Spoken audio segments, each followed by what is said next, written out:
நிலையான புகழுக்குரிய தூய்மை மிகு நற்கருணைக்கு எல்லா காலமும் ஆராதனையும் புகழும் ஆட்சியும் உண்டாக கடவது. நிலையான புகழுக்குரிய தூய்மை மிகு நற்கருணைக்கு எல்லா காலமும் ஆராதனையும் புகழும் ஆட்சியும் உண்டாக கடவது.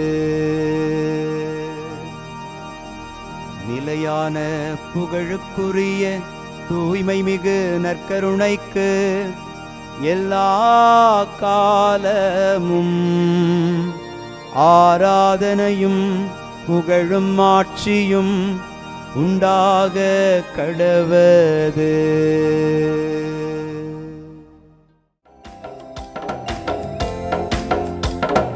அரியணையில் வீற்றிருப்பவரே, உமக்கே ஆராதனை. ஆட்டுக்குட்டியானவரே, உமக்கே ஆராதனை. அரியணையில் வீற்றிருப்பவரே, உமக்கே ஆராதனை. ஆட்டுக்குட்டியானவரே, உமக்கே ஆராதனை. ஆண்டவருக்குள் பிரியமான சகோதர சகோதரிகளே, இன்று ஆகஸ்ட் மாதம் 25ஆம் தேதி செவ்வாய்க்கிழமை. ஆண்டவர் திருத்தூதர் பவுல் வழியாக பல காரியங்களை நமக்கு வெளிப்படுத்தி இருக்கிறார். எங்கள் வாய்மொழி திருமுகம் வழியாக அறிவிக்கப்பட்டவற்றில் நிலையாயிருங்கள் என்று அவர்கள் தங்களுடைய வார்த்தைகளை உறுதியாய் நிலைநிறுத்தி அறிவிக்க ஆண்டவர் உதவி செய்தார். அவர்கள் வழியாகவே கடவுள் தம் திட்டங்களை நமக்கு நிறைவேற்றி தந்தார். அந்த ஆசீர்வாதமான காரியங்களை நாம் இன்றைக்கும் தொடர்ந்து பின்பற்ற இறைவன் உதவி செய்கிறார். இந்த நல்ல காரியங்களை இவர்கள் வழியாக செய்த இறைவனை புகழ்ந்து பாடி ஆராதிப்போம். மண்ணுலகிற்கு நீதி தீர்ப்பு வழங்க ஆண்டவர் வருகின்றார். மண்ணுலகிற்கு நீதி தீர்ப்பு வழங்க ஆண்டவர் வருகின்றார் என்று திருப்பாடல் 96 நமக்கு அருளப்பட்டிருக்கிறது. மண்ணுலகிற்கு நீதி தீர்ப்பு வழங்க ஆண்டவர் வருகின்றார். இந்த வார்த்தைகளை நாம் வாசிக்கிற பொழுது, நீதி தீர்ப்பு என்கிற காரியம் நன்மை தீமையை அடையாளப்படுத்துகிற ஒரு காரியமாயிருக்கிறது. நாம் நன்மைகள் செய்து நீதி தீர்ப்பின் போது கடவுளுக்கு உகந்த பிள்ளைகளாக இருக்க அருள் வேண்டி மன்றாடி செபிப்போம். மண்ணுலகிற்கு நீதி தீர்ப்பு வழங்க ஆண்டவர் வருகின்றார். மண்ணுலகிற்கு நீதி தீர்ப்பு வழங்க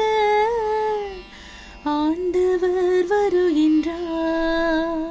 வேற்றினத்தாரிடையே கூறுங்கள், ஆண்டவரே ஆட்சி செய்கின்றார்.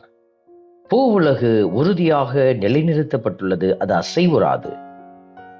ஆமென். அன்புக்குரிய சகோதர சகோதரிகளே, கடவுளே இந்த உலகை ஆளுகை செய்கிறார் என்பதை எல்லா மக்களினங்களும் அறிந்து கொள்ள நாம் நம்முடைய வாய்மொழி சாட்சியாக இதை அறிக்கை செய்ய அழைக்கப்படுகிறோம். வேற்றினத்தாரிடையே கூறுங்கள் என்கிற வார்த்தையின்படியாக நாம் இதை செய்துதான் ஆண்டவரை பல மக்களினங்களுக்கு அடையாளப்படுத்த வேண்டிய கட்டாயத்தில் இருக்கிறோம். இதை உணர்ந்தவர்களாக ஆண்டவருடைய அருளும் இரக்கமும் நம்மை வழிநடத்த மன்றாடி செபிப்போம். மண்ணுலகிற்கு நீதி தீர்ப்பு வழங்க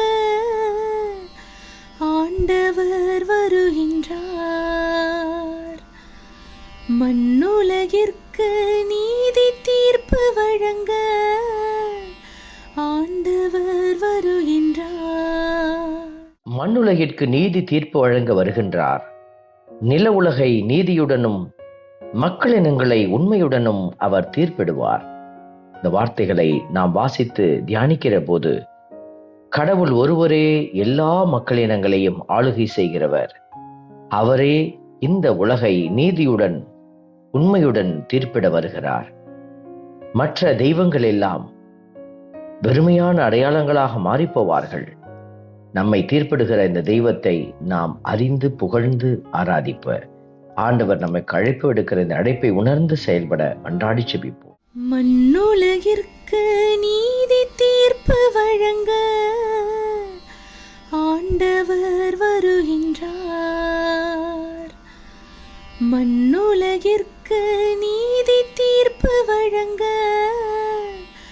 ஆண்டவர் வருகின்றார். அன்பின் பரமபிதாவே, நன்றியோடு உம்மை துதிக்கிறோம், உம்மை ஸ்தோத்தரிக்கிறோம். உம்முடைய வார்த்தை உயிருள்ளது என்பதை இன்று நாங்கள் வாசித்த திருப்பாடலின் வரிகள் நமக்கு அடையாளப்படுத்துகிறது. உம்முடைய வார்த்தைகள் ஆற்றல் வாய்ந்தது என்பதை உம்முடைய நீதி தீர்ப்பும் நீர் கொடுக்க போகிற நிறைவான அடையாளங்களும் வெளிப்படுத்த இருக்கிறது. இதை உணர்ந்தவர்களாக நாங்களும் உண்மையில் பயணிக்க எங்களுக்கு உறுதியான மனதை தந்து வழிநடத்தும். ஆமென். நாமல்ல இறைவன், தந்தை, மகன், தூய ஆவியார் உங்களையும் உங்கள் குடும்பத்தையும் நிறைவாய் ஆசீர்வதிப்பாராக. ஆமென்.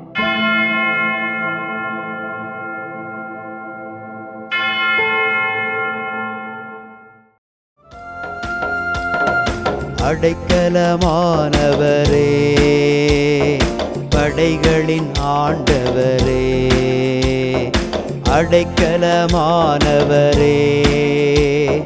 படைகளின் ஆண்டவரே, இடுக்கண் வேளையிலே ஏற்ற துணை நீரே, இடுக்கண் வேளையிலே ஏற்ற துணை நீரே, உமக்கே ஆராதனை, உமக்கே ஆராதனை, உமக்கே ஆராதனை, உமக்கே ஆராதனை.